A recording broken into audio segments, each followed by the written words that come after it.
What counts for most people in investing is not how much they know, but rather how realistically they define what they don't know. I insist on a lot of time being spent, almost every day, to just sit and think.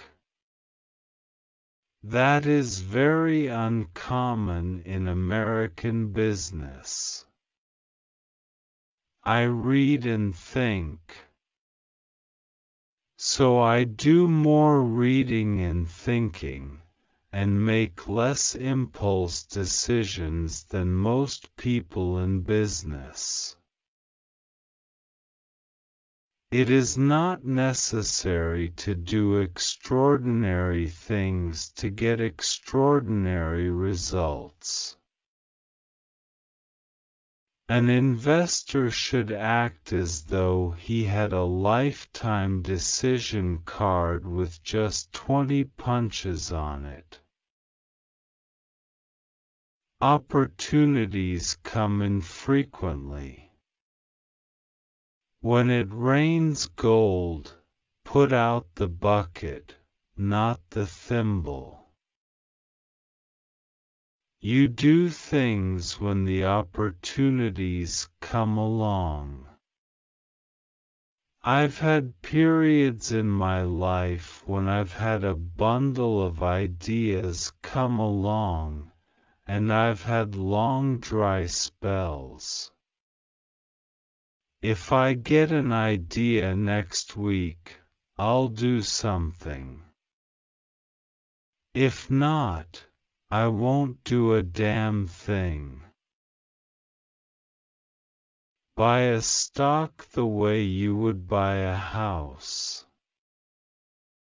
Understand and like it such that you'd be content to own it in the absence of any market. Successful investing takes time, discipline, and patience. No matter how great the talent or effort, some things just take time. You can't produce a baby in 1 month by getting 9 women pregnant. Calling someone who trades actively in the market an investor is like calling someone who repeatedly engages in one-night stands a romantic. When we own portions of outstanding businesses with outstanding managements, our favorite holding period is forever.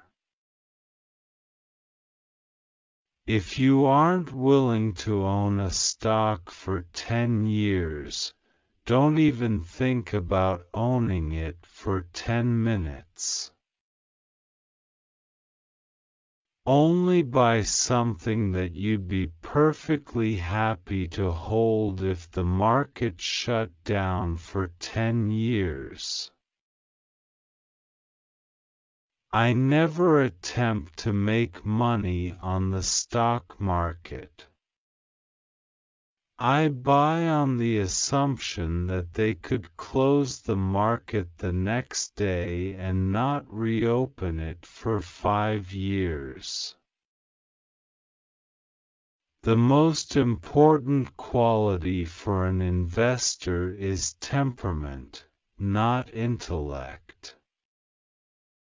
You need a temperament that neither derives great pleasure from being with the crowd or against the crowd.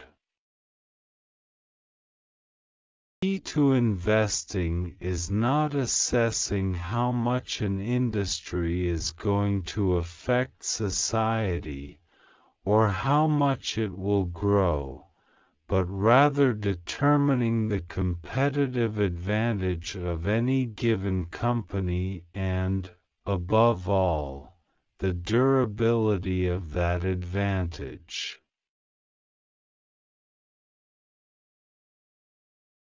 Our approach is very much profiting from lack of change rather than from change.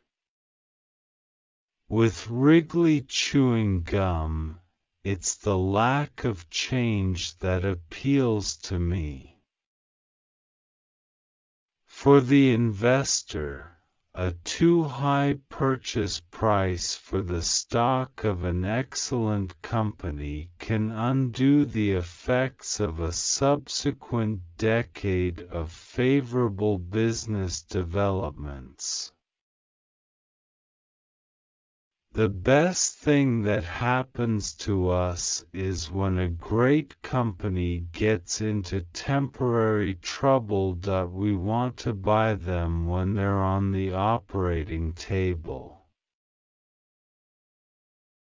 I've seen more people fail because of liquor and leverage being borrowed money.